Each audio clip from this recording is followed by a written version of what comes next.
Pada 12 tahun sebelum Nazi Jerman hancur lebur akibat Perang Dunia II, seorang mantan perwira Perang Dunia I telah meramal nasib rakyat Jerman di bawah pemerintahan Adolf Hitler.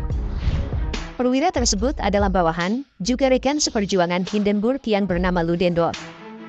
Lantas, apa yang telah dikatakan oleh Ludendorff terkait Hitler? Serta, kenapa Ludendorff yang merupakan seorang jenderal jelang Perang Dunia I akan bergabung ke dalam partai Nazi yang dipimpin oleh gelandangan seperti Adolf Hitler? Dalam pembahasan kali ini, saya akan membahas tentang Jenderal Ludendorff yang secara tidak sengaja telah berkontribusi pada kebangkitan partai Nazi Jerman.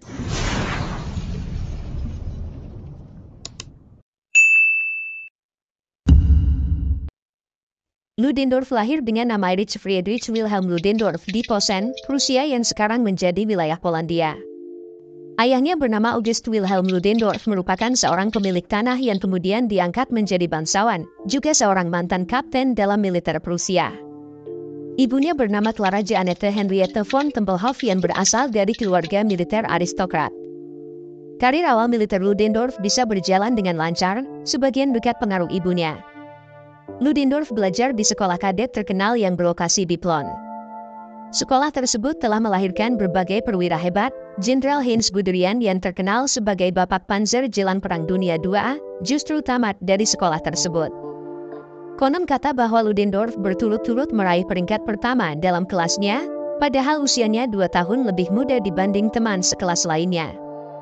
Setelah itu, Ludendorff melanjutkan pendidikan di Hauptkadetenschule dekat Berlin dan lulus pada tahun 1882. Berdasarkan buku The Guns of August, istrinya berkata, "Bagi yang mengenal Ludendorff pada tahu bahwa dia tidak punya selera humor. Dia memiliki sedikit teman, ajudannya yang bernama Wilhelm Breusker adalah salah satu dari teman setianya." Bagi para penggemar sejarah pasti tahu bahwa insiden Franz Ferdinand menjadi alasan Perang Dunia I. Akan tetapi, sebuah hal penting yang perlu diketahui adalah, meskipun Ferdinand tidak dibunuh, Perang Dunia tetap saja akan terjadi. Semua itu hanyalah masalah waktu. Sejak tahun 1908, Ludendorff telah ditugaskan dalam Departemen Kedua Staf Umum Angkatan Darat.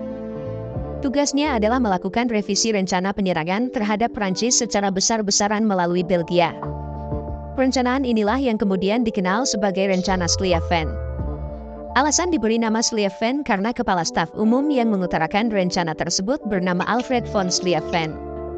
Pada tahun 1911, Ludendorff dipromosikan menjadi kolonel dan bertugas melakukan survei terhadap benteng-benteng pertahanan di Rusia, Perancis, dan Belgia. Setelah survei, Ludendorff menyimpulkan bahwa untuk mengimplementasikan rencana Schlieffen, masih membutuhkan tambahan angkatan darat sebanyak 6 korps. Sementara itu, Kekaisaran Jerman sebagai negara yang terlambat menyatu, dan di mana kebanyakan wilayah koloni telah direbut oleh Inggris dan Perancis, parlemen lebih mengutamakan pengembangan angkatan laut Kekaisaran Jerman. Namun, Ludendorff tidak pasrah. Dia berusaha melobi Reichstag untuk mengajukan biaya penambahan angkatan darat, dan akhirnya disetujui untuk penambahan 4 korps. Menurut Barbara Tuchman, Ludendorff adalah murid setia dari Schlieffen. Pada musim panas tahun 1914, Ludendorff diangkat menjadi wakil kepala staf Angkatan Darat Kedua Jerman yang bertugas di Liege, Belgia. Pada hari-hari berikutnya, 2 benteng yang menjaga kota direbut oleh serangan infanteri frontal. Pada tanggal 16 Agustus, semua benteng di sekitar Liege telah runtuh, sehingga tentara pertama Jerman dapat maju. Sebagai pemenang di Liege, Ludendorff dianugerahi penghargaan militer tertinggi Jerman atas keberaniannya, Pour le Mérite, yang diberikan oleh Kaisar Wilhelm II. Meskipun begitu, puncak keberhasilan Ludendorff diraih dalam peperangan di Front Timur. Saat tentara Kekaisaran Rusia mengancam Prusia Timur, Kabinet Perang memilih seorang pensiunan jenderal, Paul von Hindenburg, sebagai komandan, sedangkan Ludendorff sebagai kepala staf barunya di Prusia Timur. Itu adalah kerjasama untuk pertama kalinya antara Hindenburg dan Ludendorff. Mereka juga memiliki pendapat yang sama dalam strategi perang. Berkenaan dengan ahli dalam melakukan kejutan dan manuver yang cekat, Angkatan Darat ke-8 berhasil mengepung sebagian besar tentara Rusia di Tannenberg dan berhasil menawan 92.000 prajurit Rusia hanya dalam waktu 4 hari. Pertempuran ini pun kemudian disebut sebagai Pertempuran Tannenberg kedua, karena pada tahun 1410 juga pernah terjadi peperangan antara Slavik dan Lithuania. Kemenangan di front timur pun menjadi pertempuran yang menjadikan Hindenburg dan Ludendorff sebagai pahlawan nasional dalam hati rakyat Jerman. Di sisi lain, seiring dengan kekalahan dalam pertempuran Marne di front barat, rencana Schlieffen pun dinyatakan gagal dan berakhir dengan perang parit yang berkepanjangan. Pada tahun 1916, setelah kegagalan ofensif Jerman di Verdun, Kaisar akhirnya menunjuk kedua jenderal tersebut untuk mengambil alih kendali militer tertinggi. Itulah puncak karir dari Ludendorff. Gaya kepemimpinan Ludendorff sangat tidak disukai oleh para politikus. Kanselir Bethmann Hollweg pernah memperingatkan kabinet perang bahwa Anda tidak tahu bahwa Ludendorff hanya hebat ketika sukses. Jika keadaan menjadi buruk, dia akan kehilangan keberaniannya. Bagi kebanyakan sejarawan, Ludendorff dipandang sebagai seorang diktator. Pandangan tersebut bukan tidak beralasan, karena Ludendorff menjadi kepala pembuat kebijakan militer selama akhir perang. Tidak hanya itu, Ludendorff telah mencampuri urusan politik. Tangannya ada di mana-mana, termasuk urusan politik, ekonomi, bahkan terkadang meninju meja dalam pertemuan dengan para politikus. Ludendorff menulis bahwa tentara adalah sumber dari segala hukum, hak, dan keistimewaan, bahkan dari semua penghidupan. Seluruh energi rakyat Jerman harus dipusatkan untuk perang. Saat Kaisar Rusia digulingkan pada bulan Maret 1917, Ludendorff adalah perwira yang bantu memulangkan Lenin dan sekitar 30 revolusioner komunis lainnya ke Rusia. Tentu saja, tujuannya adalah agar mereka membentuk pemerintahan baru dan cabut dari perang, sehingga Jerman dapat memadukan kekuatan di front barat. Selain itu, Ludendorff adalah seorang perwira yang anti-Semit. Dia berencana melakukan Jermanisasi terhadap wilayah Rusia yang diduduki. Keinginan ini sama dengan konsep Lebensraum dalam buku Mein Kampf yang ditulis oleh Hitler pada beberapa tahun kemudian.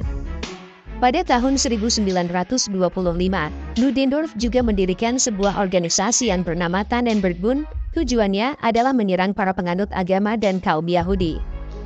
Itu menjadi alasan kenapa Ludendorff bergabung ke dalam kubu Hitler di kemudian hari, karena mereka memiliki pikiran yang serupa. Pada tanggal 8 Agustus 1918, Jerman benar-benar terkejut ketika tank-tank Inggris menerobos pertahanan di Amiens, dan formasi utuh Jerman pun menyerah. Ludendorff sempat menangis dan berkata, "Ini adalah hari kelam dalam sejarah Angkatan Darat Jerman." Dia yang hanya tidur 1 jam setiap harinya mengalami kelelahan dan kepanikan yang berlebihan, bahkan harus memanggil seorang psikiater ke markas besar.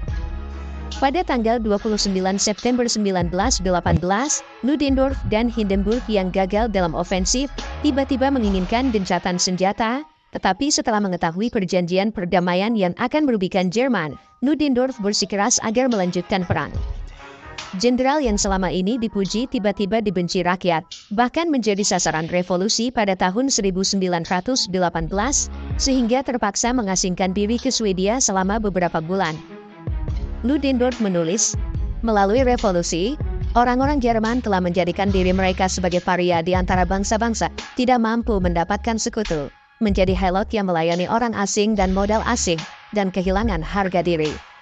20 tahun lagi, rakyat Jerman akan mengutuk partai-partai yang kini membanggakan diri telah melakukan revolusi." Kata-kata Ludendorff ini pun menjadi kenyataan pada 20 tahun kemudian, di mana Partai Nazi yang berhasil mengambil alih kekuasaan telah memberantas semua partai lainnya dari Reichstag. Setelah perang, Ludendorff menjalani kehidupan yang aneh. Dia adalah salah satu perwira tinggi yang berpartisipasi dalam kudeta Kap di Berlin pada tahun 1920, kudeta rumah minum bir di Munich pada tahun 1923. Alhasil, kudetanya gagal, Hitler dan sekutunya dipenjara, sedangkan Ludendorff dibebaskan karena ketenarannya atas Perang Dunia I. Dalam hal kekalahan Jerman pada Perang Dunia I, Hitler dan Ludendorff memiliki pandangan yang sama, yaitu tikaman dari belakang. Oleh sebab itu, Ludendorff bergabung ke dalam Partai Nasionalis Sosialis dan menjadi anggota parlemen. Tentu saja, tindakan tersebut telah menjadi fondasi bagi Partai Nazi, lebih tepat Hitler dalam mengembangkan Partai Nazi. Demi mendapat dukungan dari tentara, Hitler sering menggunakan hubungannya dengan Ludendorff sebagai propaganda. Pada tahun 1925, Ludendorff mencalonkan diri sebagai Presiden Republik Weimar, bersaing dengan mantan rekannya, juga orang yang dia benci, yaitu Hindenburg. Namun, Ludendorff hanya mendapat 1,1% suara dan merasa sangat terhina. Pada tanggal 30 Januari 1933, saat Presiden Hindenburg mengangkat Hitler sebagai Kanselir Jerman, Ludendorff diduga mengirimkan sebuah telegram kepada Hindenburg. "Saya dengan sungguh-sungguh bernubuat bahwa orang terkutuk ini akan mencampakkan negara kita ke dalam jurang maut dan membawa bangsa kita ke dalam kesengsaraan yang tak terbayangkan. Generasi mendatang akan mengutukmu di dalam kubur atas perbuatanmu." Kata-kata Ludendorff ini lagi-lagi terbukti pada 12 tahun mendatang. Pada tahun 1935, Hitler hadir dalam ulang tahun Ludendorff yang ke-70 dan menyampaikan niat untuk mempromosikannya menjadi marsekal lapangan. Ludendorff diduga menolak dan berkata, "Seorang perwira diangkat menjadi marsekal lapangan di medan perang, bukan di pesta ulang tahun tengah perdamaian." Pada tanggal 20 Desember 1937, Ludendorff meninggal karena kanker hati di klinik swasta Joseph Hinung di Munich. Saat itu, jenderal tua tersebut sudah berusia 72 tahun. Bertentangan dengan keinginannya, Hitler mengadakan upacara pemakaman kenegaraan untuknya di Tutzing, Bavaria. Ludendorff pernah menikah sebanyak 2 kali. Istri pertamanya adalah putri seorang industrialis kaya yang bernama Margaret Hay Smith.